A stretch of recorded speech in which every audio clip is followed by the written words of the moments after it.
Welcome to the Cover 4 podcast. I'm Nolan Kangas, Bradshaw, Furlong, Jeff Wall, Luca, Moia, all the way around the horn. Short episode, but a fun episode. As I mentioned in the teaser, we're going to dive right in, guys. We're going to get to some positions and look at 3, 4, 5 players in the NFL that make up the quarterback university, running back university, all the positions, but they got to be from the same school. Some of these guys have transferred in the past, but I don't know which way you guys did. I did it what their last school was, and that's how they entered, obviously, the NFL and the NFL draft. But I think that leads to me and the quarterback university, where it's 3 transfers right away, which makes it kind of fun. Oklahoma. I think that's an obvious one. They are quarterback university right now. Everybody wants to go play for Lincoln Riley. We have Kyler Murray, Baker Mayfield, Jalen Hurts, who's going to be the starter this year for Philadelphia, and then the number 1 overall pick in the 2022 NFL draft, as most people think it is Spencer Rattler, another Oklahoma product. They are right now quarterback university. I think it's pretty easy to say that. The honorary mention I had right now is Clemson. Deshaun Watson, we know his talent on the field. Off the field, we still don't know what the hell's happening.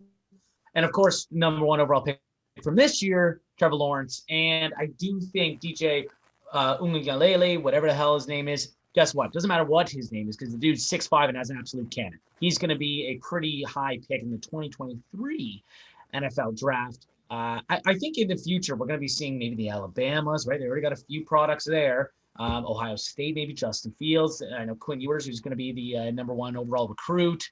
But other than that, it's really tough to look at any other schools. I think other than right now, obviously Oklahoma and then Clemson. We don't know if Mac Jones is starting, right? So we can't say if an Alabama has 2 starting quarterbacks. It's Cal, Aaron Rodgers, Jared Goff, and North Dakota State. Well, technically, we don't know North Dakota State, but I still think Trey Lance is going to eventually end up being the starter this season at some point down the road. And, of course, Carson Wentz, the starter now in Indianapolis. But I think that was probably the easiest one to decide. Quarterback university is Oklahoma. Let's move all the way over to the next position, running backs. I feel like this one actually might be pretty easy too. Alabama. Let me just read you names and you just tell me if I'm wrong. All right. Derrick Henry, Mark Ingram, TJ Yeldon, Kenyon Drake, Josh Jacobs, Damian Harris, Najee Harris. And that's without including like Eddie Lacy, who was like the offensive rookie of the year in his first season. Like they're loaded. You have the best running back in the NFL. I mean, arguably, I guess it's Derrick Henry, but I would say it's Derrick Henry. And then you just had a first round pick running back. Debate if he should have gotten the first round route. He's a first round pick as a running back. He played well enough to get selected that highly. And then you have a bunch of really solid players after that. Like Damian Harris is probably going to be the number 1 in New England this season, most likely. That's what I've been reading. You've been reading that he's been the number 1 running back there. Mark Ingram was really solid, still is a pretty solid running back. TJ Yeldon, solid. Kenyon Drake was arguably the best running back in Arizona last season. Again, you can debate it. Josh Jacobs, another first-round pick. They have a lot of talent. It's pretty inarguable that it has to be Alabama. My number 2, just more recently, Georgia. Todd Gurley, Nick Chubb, DeAndre Swift, Sony Michel. A few years ago, Noshawn Moreno. They have some really good ones. That's without including obviously Terrell Davis and Herschel Walker if you want to go all the way back. But if you're just doing the 2000s, I think Georgia has to be number 2. I want to shout out one school because I did not expect. I was just going through a bunch of different schools and just seeing who was where. Ohio State got some pretty good ones recently. Obviously, Ezekiel Elliott, J.K. Dobbins, Carlos Hyde, and Trey Sermon. That's a pretty good group. I thought LSU was going to be there, but I don't think Leonard Fournette and Clyde Edwards-Helaire are enough to make up for like Spencer Ware and Stevan Ridley that came before him and Alfred Blue. So I would have Ohio State 3rd. But yeah, I think it's Alabama running away and then everyone else is kind of playing catch up. Yeah, I completely agree. And it's crazy to think there's one name you didn't mention who might be the biggest bust of the Alabama running backs, right? Trent Richardson. We don't mention that. We don't want to mention that. We're bringing up the highlights for Alabama. That is true. Regardless, the talent is still there, and Alabama's just pumping out these running backs each and every year. Seems they're going to have a first rounder every other year, at least. All right, who's got wide receivers? This one should be a fun one. Yeah, this one actually is pretty tough. Because there's a lot of good schools for this. And I think it's actually gotten a lot better in recent years. Like some schools have actually gotten recently stacked. And if we are going by more recent history, unfortunately, I probably can't put my Ohio State Buckeyes in there. They do have Michael Thomas, Curtis Samuel, he's going to pop off. And Terry McLaurin obviously has done amazing. There's been some good wide receivers in recent history, but it's tough to go over a few other guys. Now, the problem for me is that, to me, it's really close between the two, like, I think unanimous ones, just because the top end talent is so good. For me, it's Clemson, Alabama. For Clemson, I'll just start with them. You have DeAndre Hopkins, you have Sammy Watkins, you have Mike Williams, Martavis Bryant. Say what you want, actually had a pretty decent NFL career, in my opinion. And then you have Hunter Renfrow, who's been very, very solid. On the opposite side, you have Alabama, who pretty much exclusively create studs, aside from Jalen Waddle, which we're going to find out pretty soon. But I think it's tough. The problem for me, the reason why I'm not going to give it to Clemson, just because Julio Jones has been so dominant, probably one of the best receivers of all time. So it's just really tough for me to kind of put all those other guys over that. And obviously you got, Amari Cooper and other guys that have come out of Alabama and have been very, very solid in general. And I just kind of think what might hurt them the most is actually Mike Williams kind of being inconsistent just because of injuries. Maybe in a couple of years we might say something different. But I think right now, I think I got to go with Alabama. Just the pedigree is a little bit too good, and only by a hair. Yeah, that's fair. I remember when we were doing, I was trying to talk about this topic and say, wide receiver you. And I said LSU because they have all this talent. Odell Beckham Jr., Jarvis Landry, Justin Jefferson, Jamar Chase, Terrace Marshall. I might be mistaken. I believe your Atlanta Falcon. Russell Gage is a former Russell LSU Gage, guy. yeah. Russell Gage, so there's a few there, but then I just forgot about Alabama somehow because they are absolutely loaded all the way down. 2 receivers in the first round this year, 2 receivers in the first round last year. It's pretty incredible what they're producing. How are we not mentioning the guy who's going to lead the NFL in receiving yards this year, Calvin? I know Ridley. Calvin. Like, I know. Yeah, he's going to lead the NFL in receiving yards. I already mentioned an Atlanta Falcon. That's enough on the pod. Alrighty. So wide receivers, again, loaded. You can go any which way, but Alabama is just going to be the answer for quite a few of these positions. Not for this one though. Tight ends. I think it's kind of obvious as well. I think it's Iowa. You look at George Kittle, TJ Hawkinson, Noah Fant. 2 of those guys were on the same team, for those years, drafted the same year, both first rounders. But you kind of look at the rest of the league and you kind of get different tight ends who are, solid players coming from different schools. Obviously, Kelce out of Cincinnati. Mark Andrews is kind of the lone Oklahoma tight end right now. It's pretty tough. So I do just think Iowa, the top end talent right there. George Kittle's 1 or 2 in the league. Wherever you want to put him, that's fine with me. Hawkinson, I think we're going to see a leap from him this year. We know the talent that Noah Fant has. It's just whether he can get a quarterback that can throw him the ball. The runner-up for me is going to be Notre Dame, though. Cole Kmet, say what you want, Jeff, but I still think talented tight end. Rudolph had some good years in Minnesota. Now he's going to be playing in New York. Tyler Eifert was fantastic in Cincinnati before injuries kind of riddled his career. And a sleeper this year, he was drafted by Carolina. I don't know whether he's going to play fullback or tight end. He was listed as a tight end in Notre Dame. Tommy Tremble, big blocker, just wants to blow you up. And they've got another guy on the way at Notre Dame, Michael Mayer. True freshman this past year, 40 catches, 400 yards, and he's also 6'5", 230. He was a 5-star recruit. Give him a couple of years. Again, he's going to be the next one on the come up out of Notre Dame. I think it's tough to go any other way, other than Iowa, just because of those top 3 guys, and especially one of them being one of the best tight ends in the league. I can't really think of another one after that. It's really, really tricky. Stanford probably is the closest one, I guess. I feel That's like what I was they had thinking. 2 or 3 tight ends that were decent, but then ever since then they've kind of fallen off, right? So yeah, Ertz and Hooper are the only ones, you can kind of think of. And Ertz, whether he's going to be in Philadelphia or going to get traded, Hooper seems like the number 1 there currently in Cleveland, but still it is really tricky for that position. One that might not be tricky, offensive line. It's going to be 1 or 2 schools for sure here, right? Yeah, I'm going with Notre Dame. Listen, Alabama was in consideration, but Notre Dame, for me, they have top talent anywhere. When you look in the league, they have, I think, 2 of the best guards in the league, and Zach Martin and Quinton Nelson, and they got Ronnie Stanley, Mike McGlinchey. Like, it's just talent everywhere that you see, and it's not that they're producing NFL starters. They're producing first-round talents. They're producing Pro Bowlers, all-pro type of players that change the whole offensive line. Like Quinton Nelson got drafted 6th overall, and they went from the worst offensive line to the best in one season. That's how big of an impact he had on that team. Ronnie Stanley, he got a big payday. Just now he's going to protect Patrick Mahomes in Kansas City. We'll see how that goes. I think he's going to do pretty well. I mean, he's a monster. Mike McGlinchey, he's done really good. And Martin. I mean, Zach Martin was the best guard in the league, and then injuries started to take over. But still, when he's at his best, you can slide him in a right tackle like they did this year. It helped them out. Notre Dame, guys, that's the pick for me. I think it's a no-brainer with the talent that they have. Alabama, they always have and always seem to have first-round talent, especially for the Oakland or the Vegas Raiders. I mean, they're just going to take you in the first round no matter what. But I think another great offensive line school that no one really talks about, Wisconsin. Like, Wisconsin had Travis Frederick. He was one of the best centers in the league. He had to retire early. Joe Thomas, it's unfortunate the Browns are getting good now that he retired, but he's probably going into the first ballot Hall of Famer. Not saying that they produce all this world-class talent, but those are the two guys that really stood out to me. Alabama, of course, they're sound. They're coached by Nick Saban. They're always going to be picked high in the draft, and they're monsters. But I think Wisconsin's a cool little they're not a small school, but they're a school that produces some good talent. And when they do produce that talent, it's also all-pro, Hall of Fame kind of talent players. So those are my two schools for Alabama. Notre Dame, guys, I think it just blows everyone out of the water. I think it's interesting that if you're a top-end talent at, quarterback, receiver, DB, linebacker, you can pretty much go anywhere and you're going to find success on the field.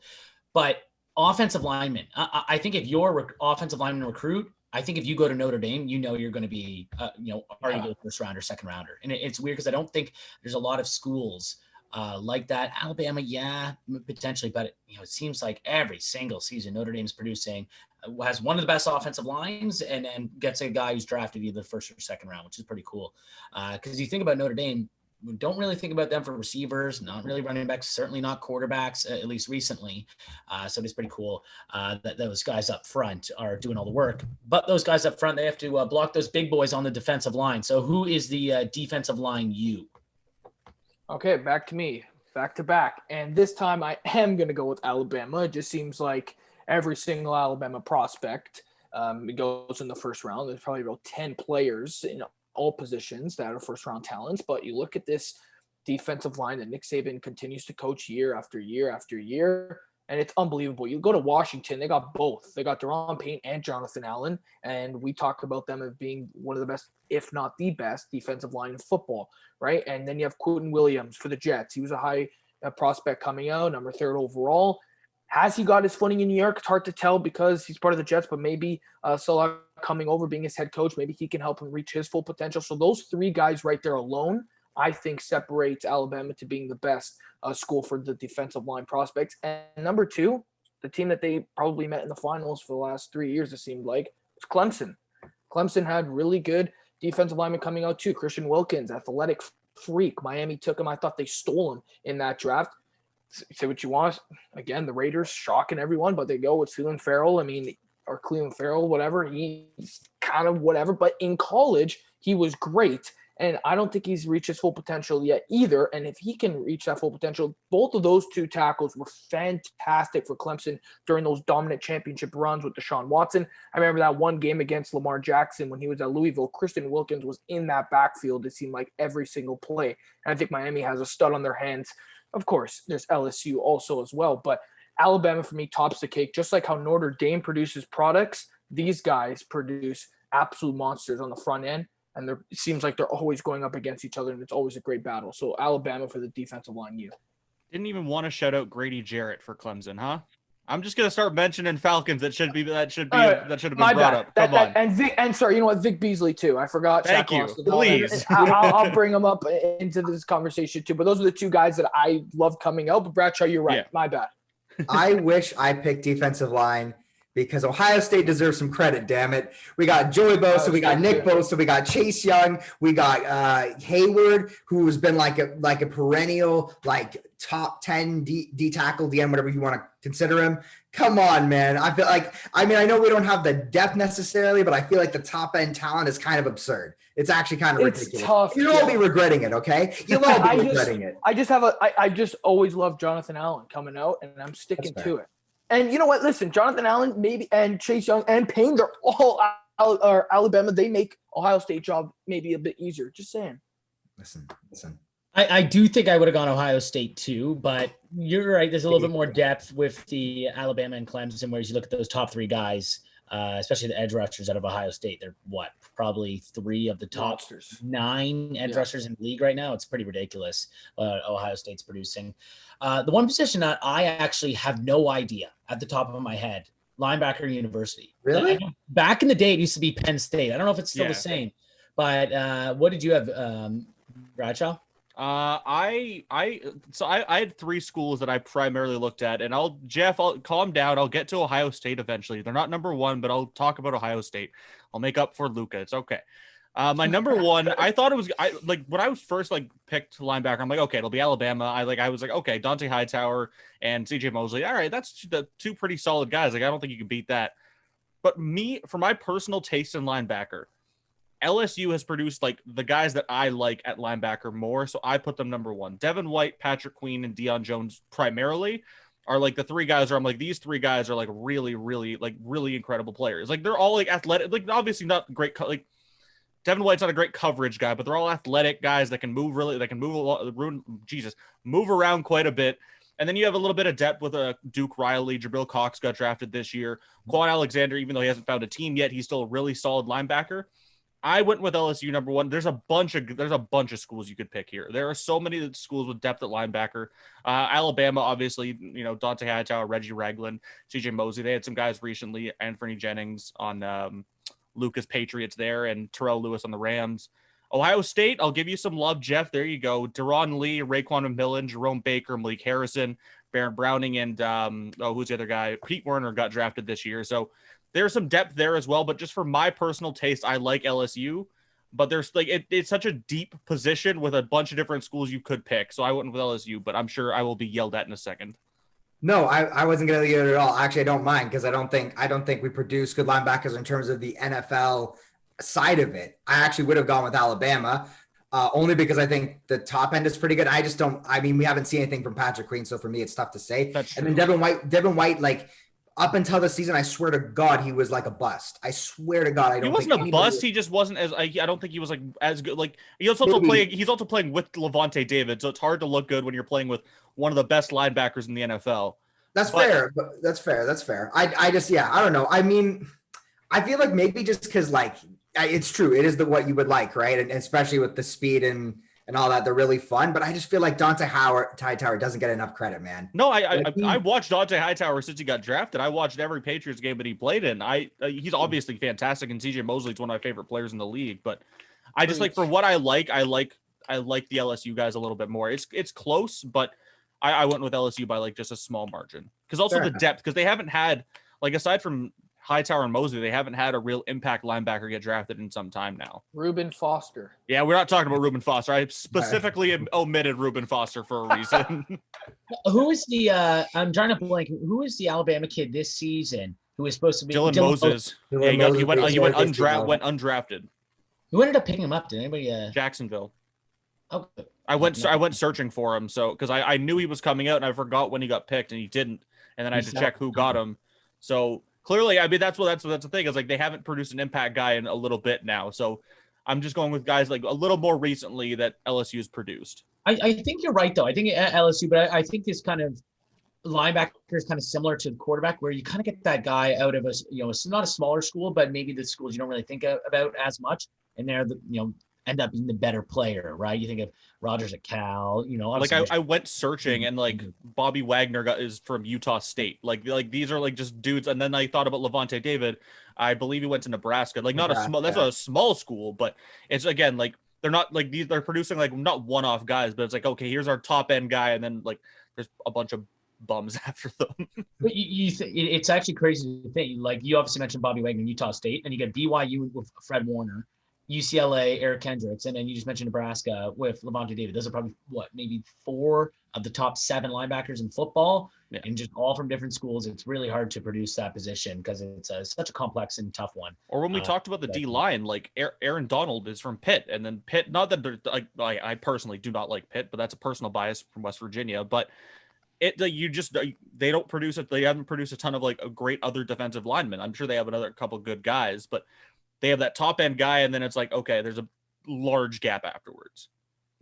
I think for the linebacker, it really speaks to the era because in the 2000s, it's a no-brainer For a lot of people, like I think Ohio State would have been up there too, or USC was really, really good, right? Like Texas, I think was pretty decent as well. But I think that's because they ran the ball more, and linebackers, in terms of I think their skill set, haven't really adapted in that regard. So now it's like they're not really doing much right now. That's fair. Maybe that's why UCLA for a little bit, you had Kendricks and Anthony Barr, and they had to deal with those fast Oregon teams. So you needed those linebackers who could go sideline to sideline. Oh man, that's actually pretty good though, because you got Jacksonville. Oh my gosh, blanking on his name. Yeah, there you go. Jack, yeah. That would have been a good one. Yeah, UCLA would have been a good one. God, Bradshaw. Foolish. You're dumb. You're oh dumb. my God. I should just pick West Virginia for both, to be honest with you. Yeah. Oh gosh. I can't even think of a West Virginia linebacker right now in the league.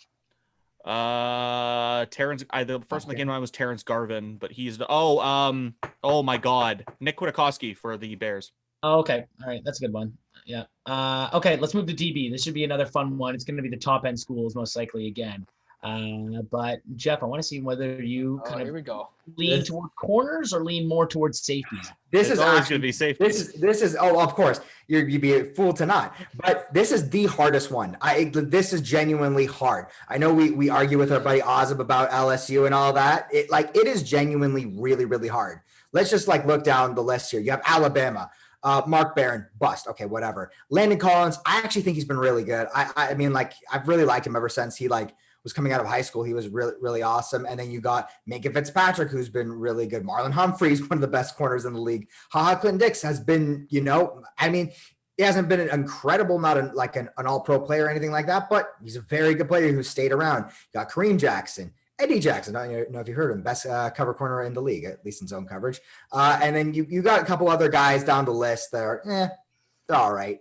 But then you go to Florida, you got Joe Hayden, Vernon Hargraves, Keanu Neal, Marcus May has been very good. There's lots of guys. Chauncey Gardner-Johnson, jerk, but he's very good. And then you have also obviously LSU, like I mentioned, Patrick Peterson, Tyrann Mathieu, Jamal Adams, Tavarius White, decent. Morris Claiborne, decent. Eric Reed, decent. There's just a lot of depth there. Ohio State, obviously. Hold on, just really quickly. Did you just call Trey White decent? Oh, my bad. Oh my God. Sorry. I don't usually say his full name. I know. I was so sorry. That caught me off guard. I was like, what the, hold on. My bad. Trey White, one of the best cornerbacks in the league. Okay. That's swaying my decision a little bit here. But also I have to give credit, Florida State probably has, I think you could say, two of the best of their position, Derwin James, and then the guy who I think is going to fall off this year, who shall not be named because we don't want anybody to lose their mind again. Yeah, you might get torched. I have gotten so many messages about you saying Jalen Ramsey is going to stock down. I have to keep telling people he still thinks Ramsey's going to be good. He's not saying he's going to be bad. He's just not going to be the best corner in the NFL. I still disagree with it, but also I've gotten so many messages about that. I've gotten so many people messaging me, being like, "What the hell is this guy talking about?" Listen, I predicted the Super Bowl almost to a T. Almost to a T. So, you guys can cry all you want, and I can keep winning and you can keep losing. Okay.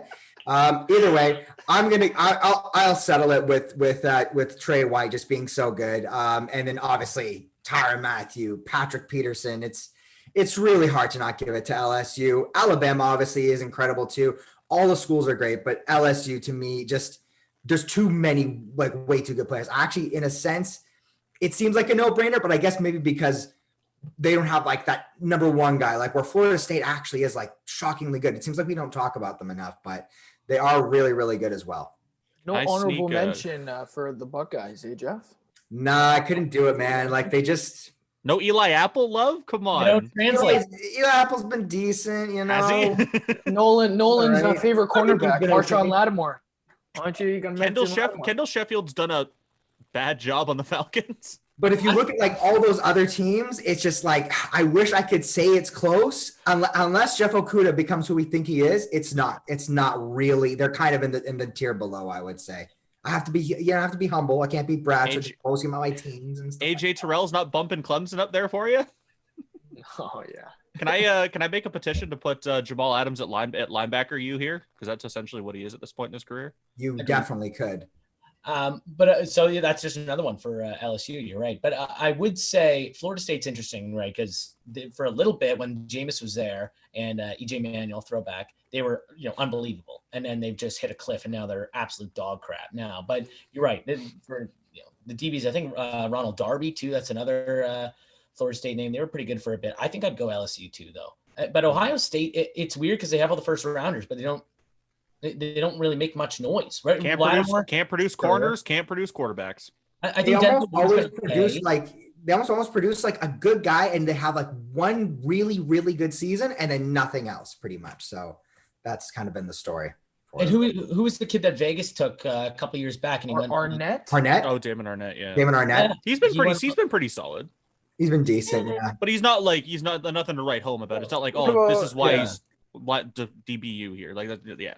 Even Denzel Ward, he was kind of a surprise at that pick, but he's been pretty good. He's been really good, yeah. Denzel Ward's been awesome. He's kind of like the crown jewel of Ohio State's DBs at this point.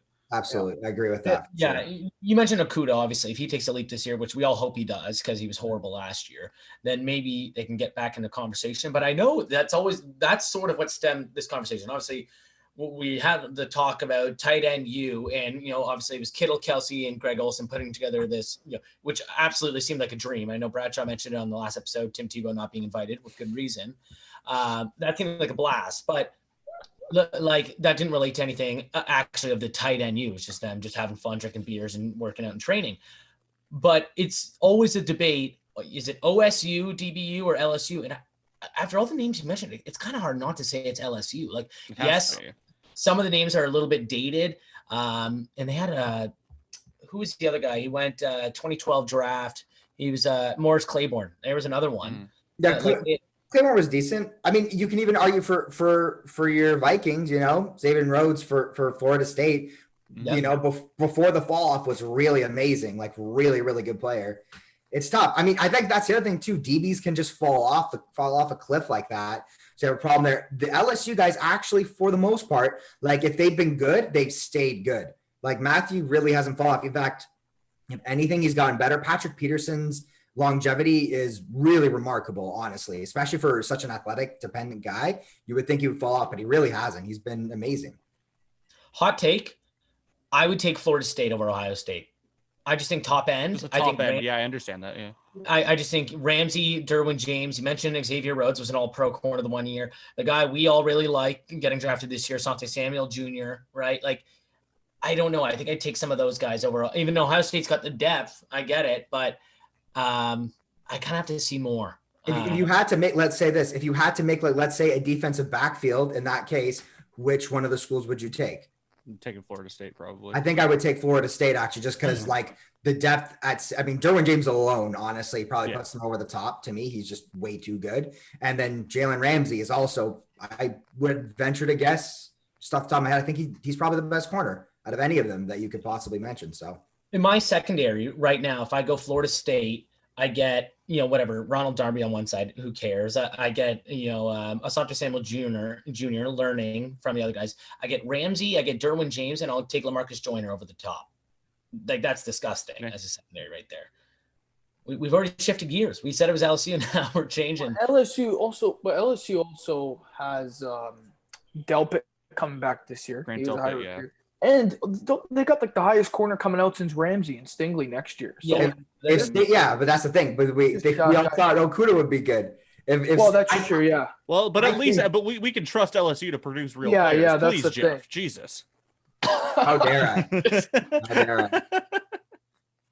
But yeah, it just seems like every year they have like a top corner, or like Stingley's been being talked about for 3 years since they won the championship, right? True freshman guarding, Judy and Devonta Smith the whole entire time. Like, he's disgusting. Well, guys, that's going to do it. A fun one. We went through all the positions, told you who the top schools are at producing talent in the NFL. Hope you enjoyed it. We'll be back again soon. Lots of fun content coming out. Obviously, right now we're in the midst of July. We're going to get some fantasy football stuff eventually, guys. And we'll maybe get some guests on, occasionally, because we definitely know some guys who want to chat fantasy football. We think they're good at fantasy football, but they're not as good as these guys. That's Bradshaw. That's Jeff. That is Luca. I'm Nolan. This is the Cover 4 podcast. We'll see you guys next week. Hey everybody, thanks for watching this video. If you enjoyed it, please drop a like, share it with your friends, and subscribe to Lingo Sports and Lingo News for a whole lot more just like this.